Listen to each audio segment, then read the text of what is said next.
Ayan na po sis ang ating langka. O yan, saktong-sakto lang kakainin talaga natin siya kasi saktong-sakto lang, hindi siya masyadong hindi siya yung super hinog. Yung sakto lang talaga yung tamis.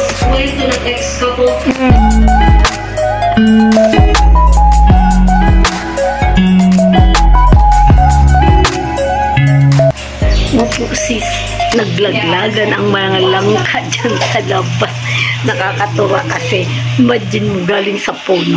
Kung natatandaan nyo sis, last year baga ang dami langka na ginawa kong langka jam.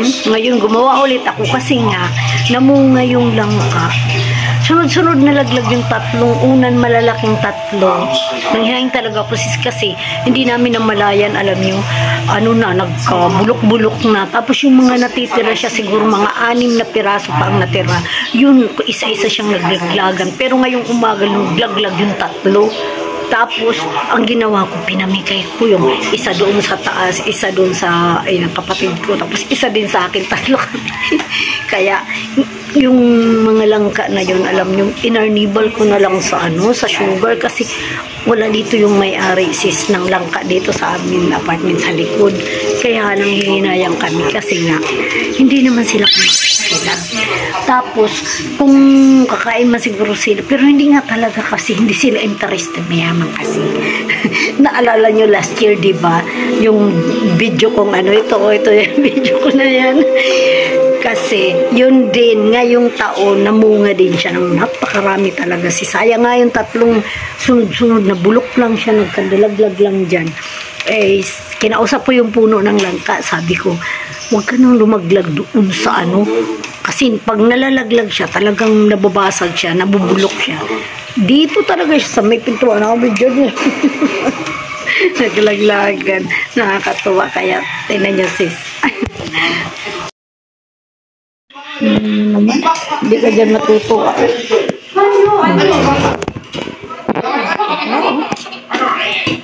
Napaka-juicy pa o napaka-juicy ng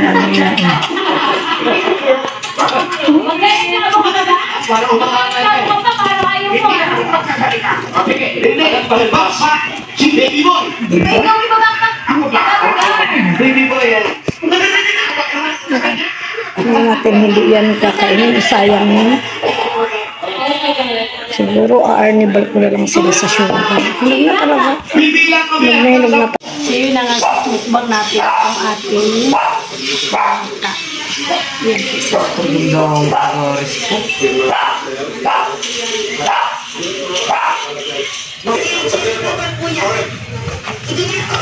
Mukbang natin ito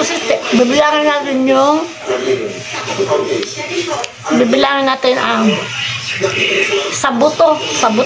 Wow. Ayan o. Isa.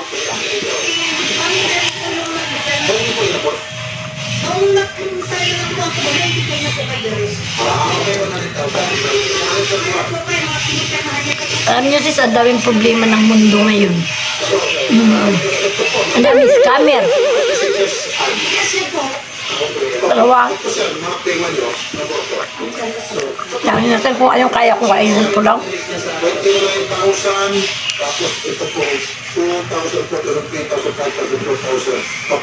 Dalawa.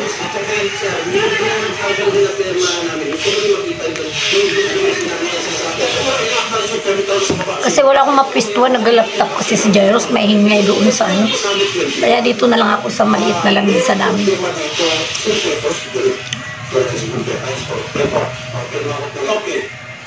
Ang daming scammer ngayon, ang daming kasi kasi ang pera ngayon maiwat sa Bisaya ba? Gabi naman yung background ko Hindi wala pong pinagat na 121,000 yan. Ang nakakita sa akin nila, may binibigay sila ng sa akin. 121,000. Wala po sila binibigay sa akin ng cash yan, sir. Chinat ko si Agustin, may namatay daw yung pangalawa na tayo. Pang-apat na nabuto si Sam na tayo. Pang-apat. yan, nagpapin sa 300,000. Pakibayad ka tatani. Yung po nakataw nila. Kasi yung tindaw daw, hindi ko po natanggapin siya. Wala po natanggapin niya. Sinabi niya nakatanggap po na credit card at ito po. Yung sakit sa tiyan, ganyan ako sa akong tiyan ba?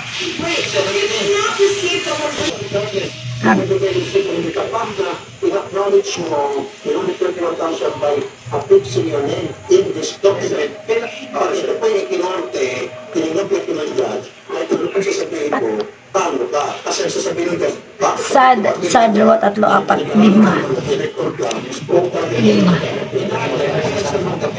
Yung kung kayang business na, paborito ko to. Mahilig akong kumain niya to, pero hindi ko to kaya ubusin. Grabe naman na.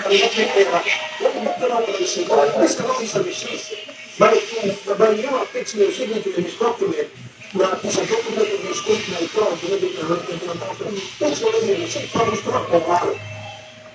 Gusto na lang yung patunayan. Ang tamis talaga niya to.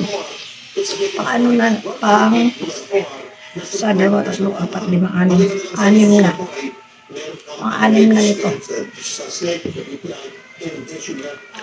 Nilaki pa naman siya, tsaka ang sarap. Ang tamis tayo kasi hinog talaga siya sa puno. Mga lumpa. Kaya kanina kasi sis, pag gigising ko, lumabas ako.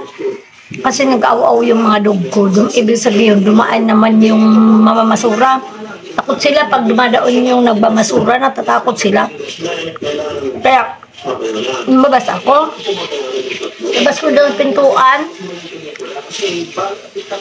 Kaya lagi ko yan tinitingnan ang langka pag nagaano. Pag umaga, lagi ko yan sa tinitingnan. Hindi ko alam, pero basta tinitingnan ko lang sila. Grabe naman naglagabog ang 3 langka, sumusunod. Ay, grabe. Pamis nito sis. Hindi mo pwedeng hindi kainin. Masakit talaga siya. 1 minute later. Nga sis, inarnibal ko na lang yung natira. Kasi hindi ko naman kayang ubusin yung mukbang. hindi ko kayang ubusin yung isang bugan niya. Tapos, imakbang ko lang kakain. Hindi kaya ni Manang Liz. Pero kakain lang talaga ako. Siguro mga 1/4 ng langka. Sa isang buo, 1/4 lang kaya kong kainin. Pero yung buo, hindi. Gagawin natin palaman sa tinapay kasi masarap pa rin talaga siya kung palaman sa tinapay. Tingnan nyo, may inarnibal ko rin siya, sis. Ayan o, sis, ayan. Dahil nga ang langka natin ay marami, sis. Nalala nyo yung naglaglagan sa umagang kay ganda ang biyaya, 3 langka. Eto na po siya, sis. Pinamigay ko po yung iba. Tapos lahat po binas. Ang natira po ay ito na. Ito na po. Ginawa ko na siyang minatamis na langka. Ayan siya. Kung natatandaan nyo sis, last year, di ba? Meron akong vlog na ginawa dahil sa langka din dyan sa puno na yan. Ganon din po ito. Ito po ay bunga din po ng puno dyan namin sa sa likod. Ayan po ang langka ng kapitbahay na ayaw pong pakinabangan nila. So, si Manang Liz ang makikinabang, charot. Pinamimigay ko po sa mga kapitbahay kasi 3 langka po yung nalaglag na sabay-sabay na huminog. Nakakatuwa nga eh. Ayan po. Yan. Dapat talaga yung ukagon ba? Ukagon ba? Yung ganyan-ganyan ba? Kasi para siya, para lahat po ay lutong-luto. Kasi pag lutong-luto siya, mas masarap. Ayan po. Sobrang mga 1/2 kilo din po yung binilagay ko na sugar. Pero nabawasan na yung kalahati. Siguro mga malapit na sobra sa 1/4. Ganun. Ayan po. Na sugar. Pero gusto ko yung talaga siya. Kasi masarap ito sis, palaman sa tinapay. Ayan. Yan, kung may strawberry jam, ito naman ay fruit jam. Ayan po. Ganun lang kasimple gumawa ng fruit jam. Ayan po. Ayan, for today's video ni Manang Liz. Ayan na po ang ating total home cooking natin ng ating langka na tinaytilan ko noon ng langka ng kapitbahay. Ayan, nag-views po tayo ng 6,000k na views.